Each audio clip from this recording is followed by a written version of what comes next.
distinguished guests, ladies and gentlemen. First, I thank the people and government of China for inviting us for this very important and historic high-level meeting focusing on high-quality belt and road cooperation, and for their warm welcome extended to all of us. I also acknowledge the deep appreciation and leadership of the FOCA co-chairs and the work done by the Secretariat to diligently coordinate all the preparatory activities which have made this high-level meeting possible. Further, I take this opportunity to commend the strong vision and effective leadership through which His Excellency President Xi Jinping has made unique contributions to the strengthening of cooperation between Africa and China, particularly through the Belt and Road Initiative and the 4 global initiatives which encompass a broad range of transformative undertakings in development, security, and culture, and for the wide-ranging statement and the 10-point partnership action plan that encompasses China's support for Africa to access concessional resources and credit facilities, and for opening up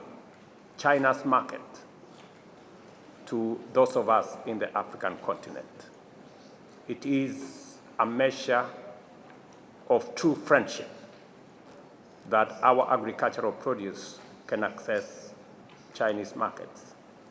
Without a doubt, the impact of the programs and projects under BRI is demonstrable, significant, and positive across the African continent, from north to south and from east to west. In Kenya, for example, we have, with the support and funding of China under BRI, completed 600 kilometers of standard gauge railway. We have completed phase 1 of Lamu Port. We have also completed a modern oil terminal in the port city of Mombasa, the expressway, and we have also completed thousands of kilometers of road connecting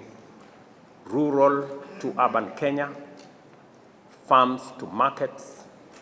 and transporting raw materials to manufacturing industries. The relationship between China and Africa, and Kenya in specific, is so real that this year, early this year, when I went to one of our rural towns,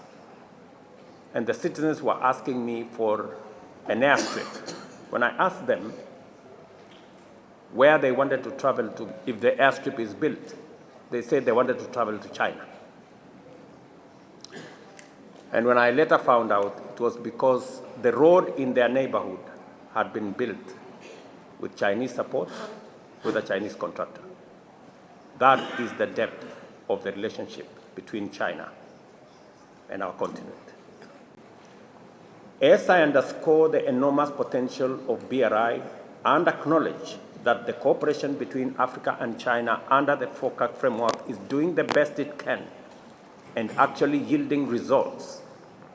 it is critical to also appreciate that Belt and Road Initiative's full promise has been severely undermined by major threats, key among them being severe global pandemics, shocks and wars, and an unjust international financial system, and climate change,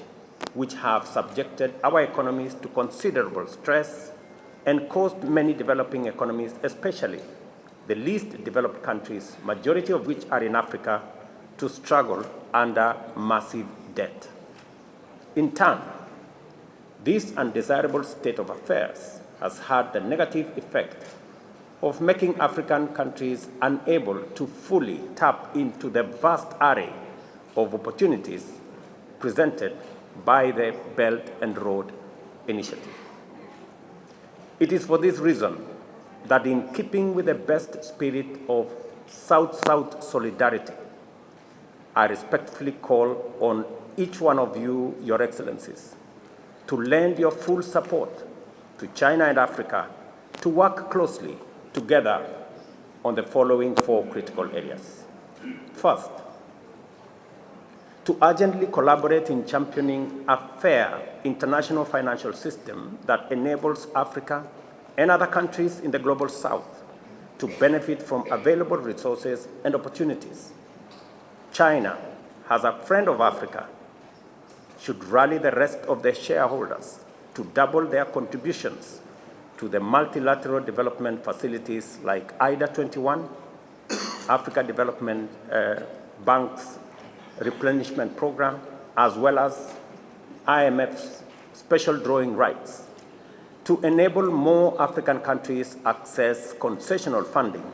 to support economies that are heavily affected. We received the news this morning of President Xi's statement on their contribution in this respect with a lot of gratitude. The second critical area requiring China's close collaboration is to work with Africa on debt treatment generally, and in particular, reprofiling of debt to incorporate a longer grace period and longer tenure for both existing and future financial facilities to provide fiscal space for uptake of urgent development financing in social, in matters infrastructure, and other sectors critical for stabilizing Africa's economies. Closely related to this is the urgent need for collaboration in reforming the international credit rating and debt sustainability systems. In this connection, I am happy to share with you that with the support of Africa Development Bank and other African multilateral banks, we shall be holding the first African meeting in Congo-Brazzaville next month to establish parameters for the proper evaluation of African assets and gross domestic product, and new modalities for determining Africa's debt sustainability using Africa's real wealth. We therefore fully appreciate the promise of the Belt and Road Initiative to transform Africa through road, rail, and air connectivity, and other infrastructures, thereby unlocking the vast potential for intra-Africa trade from its present low level of 15%, and to facilitate the actualization of the Africa Continental Free Trade Area.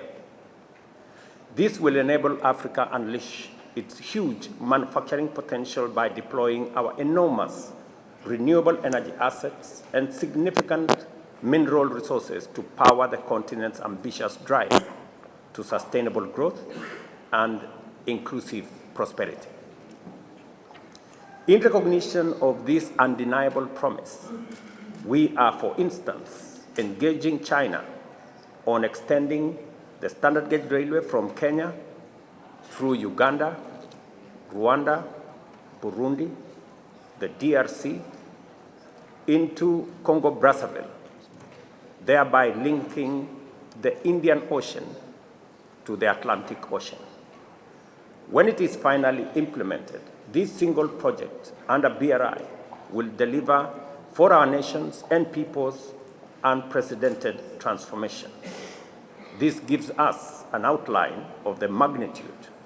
of the entire BRI and the scale of possibilities that will come with it.